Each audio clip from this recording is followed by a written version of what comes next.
நம்ம விண்டோஸ் வந்து பாத்தீங்கன்னா ஓஎஸ் மாத்த போறோம். அதாவது நமக்கு வந்து பாத்தீங்கன்னா இப்ப வந்து நம்ம லேப்டாப்ல பாத்தீங்கன்னா 136 ஜிபி தான் வந்து நமக்கு கொடுத்துருப்பாங்க. வந்து நம்ம என்ன பண்ண போறோம்னா அது 238 ஜிபி எப்படி மாத்துறோம் அப்படிங்கறத இந்த வீடியோல பார்க்கலாம். இதுக்கு தேவையானது பாத்தீங்கன்னா மூணு இதுதான்.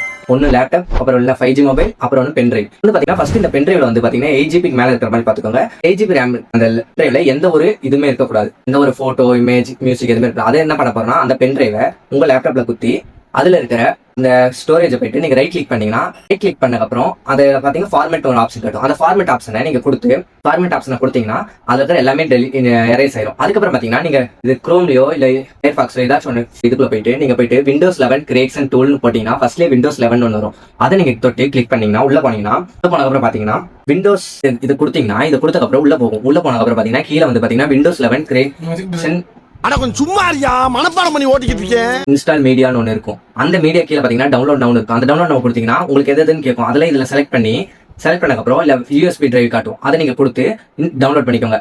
கொஞ்சம் நேரத்தில் டவுன்லோட் ஆயிரும். உங்களோட இன்டர்நெட் ஸ்பீடை பொறுத்து சீக்கிரம் டவுன்லோட் ஆயிரும்.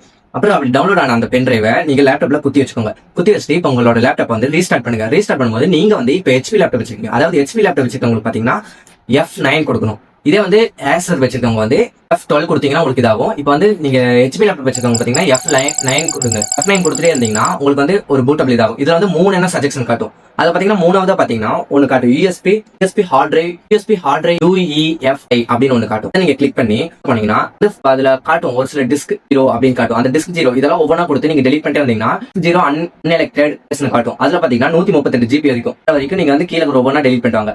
ஆனதுக்கு அப்புறம் அப்படி டெலிட் பண்ணி அப்புறம் பாத்தீங்கன்னா அன்எலெக்டட் இந்த ஸ்பேஸ் கொடுத்து நீங்க செலக்ட் பண்ணி நெக்ஸ்ட் கொடுத்தீங்கன்னா உங்களோட லேப்டாப் பாத்தீங்கன்னா ஸ்டார்ட் ஆக ஆரம்பிச்சு அந்த இது விண்டோஸ் வந்து டவுன்லோட் ஆக ஆரம்பிச்சிடும். பாத்தீங்கன்னா உள்ள போனதுக்கு அப்புறம் சிலவங்களுக்கு பாத்தீங்கன்னா இந்த மாதிரி இன்டர்நெட் உள்ள போனதுக்கு நார்மலா கேட்கும் லாங்குவேஜ் இதெல்லாம் நெக்ஸ்ட் நீங்க கொடுத்து வந்ததுக்கு அப்புறம் வந்து பாத்தீங்கன்னா உள்ள வந்து இன்டர்நெட் டிரைவ் இன்ஸ்டால் டிரைவ்னு காட்டும். இன்ஸ்டால் டிரைவ் கொடுத்தா உங்களுக்கு வந்து அது உள்ள போகாது. ஒரு ஈஸியான ஒரு வழி வச்சிருக்கேன். அதாவது உங்ககிட்ட மொபைலும் டேட்டா கேபிளும் இருந்தா போது இதை நம்ம ஈஸியா ஃபிக்ஸ் பண்ணிடலாம். பாத்தீங்கன்னா உங்க டேட்டா கேபிளும் உங்க மொபைலே கனெக்ட் பண்ணி இது நெட்னு சர்ச் பண்ணி அதுல யூஎஸ்பி டிரான்ஸ்போர்ட் இருக்கும். அதை வந்து நீங்க ஆன் பண்ணிட்டீங்கன்னா அதுக்கப்புறம் பாத்தீங்கன்னா உங்களுக்கு இதுலயே உங்களுக்கு இன்டர்நெட்னு காட்டும். அதை நீங்க கொடுத்து செலக்ட் பண்ணி நெக்ஸ்ட் கொடுத்தீங்கன்னா உள்ள போகும். உள்ள போனதுக்கு அப்புறம் மைக்ரோசாஃப்டோட இதெல்லாம் அப்டேட் அக்கௌண்ட் லாகின் பண்ண சொல்லும். நீங்க வந்து அக்கௌண்ட் வந்து லாகின் பண்ணிக்கோங்க. இன்டர்நெட் மூலம் கனெக்ட் பண்றதுனால உங்களுக்கு வைஃபை தேவையில்லை. இதனால டேட்டா கேபிள் மூலமாவே உங்களுக்கு வந்து டேட்டா இதாயிரும். அதனால வந்து உங்களுக்கு மைக்ரோசாஃப்ட் அக்கௌண்ட் வந்து நீங்க லாகின் பண்ணிக்கலாம் உங்க லேப்டாப்ல. கிட்டத்துக்கு தெரியாம இருக்கும் அவங்களுக்காக ஹெச்பி லேப்டாப் நான் போடுறேன். ஆல்ரெடி A2D சேனல் அவங்க போட்டிருப்பாங்க. நான் வந்து ஹெச்பி லேப்டாப் அவங்க சொல்லல. ஹெச்பி லேப்டாப் நான் போட்டிருக்கேன். உங்களுக்கு யாராச்சும் உங்க அப்பா லேப்டாப் வாங்கிட்டு இல்ல இந்த மாதிரி லூனெக்ஸ் எப்படி டெலிட் பண்றதுன்னு தெரியாம இருந்தாங்கன்னா வீடியோ வந்து உங்க ஃப்ரெண்ட்ஸுக்கு ஷேர் பண்ணுங்க. இந்த முறையமா நீங்க பண்ற மூலம் உங்களுக்கு வந்து எந்த ஒரு இது ஆகாது. இது அபிஷியலான வெப்சைட்ல நம்ம டவுன்லோட் பண்ணி பென்ட்ரைவ் பூட் பண்ணி நம்ம பண்றதுனால நமக்கு எந்த ஒரு பிரச்சனையும் வராது. முடிஞ்ச வரைக்கும் உங்க ஃப்ரெண்ட்ஸ் அண்ட் ஃபேமிலி யாரெல்லாம் லேப்டாப் யூஸ் பண்றாங்களோ இந்த மாதிரி இன்ஃபர்மேஷனான வீடியோஸை ஷேர் பண்ணுங்க. நெக்ஸ்ட் வீடியோ வந்து நம்ம லேப்டாப்ஸ்ல வந்து என்னென்ன கேம்ஸ் ஏற்றி பார்க்கலாமா இல்ல வேற ஏதாச்சும் டிஃப்ரெண்டான ஜேனர்ல நம்ம போலாமா அப்படிங்கறது வந்து நம்ம நெக்ஸ்ட் வீடியோல பார்க்கலாம். இது வரைக்கும் பை டாடா சியர்ஸ்.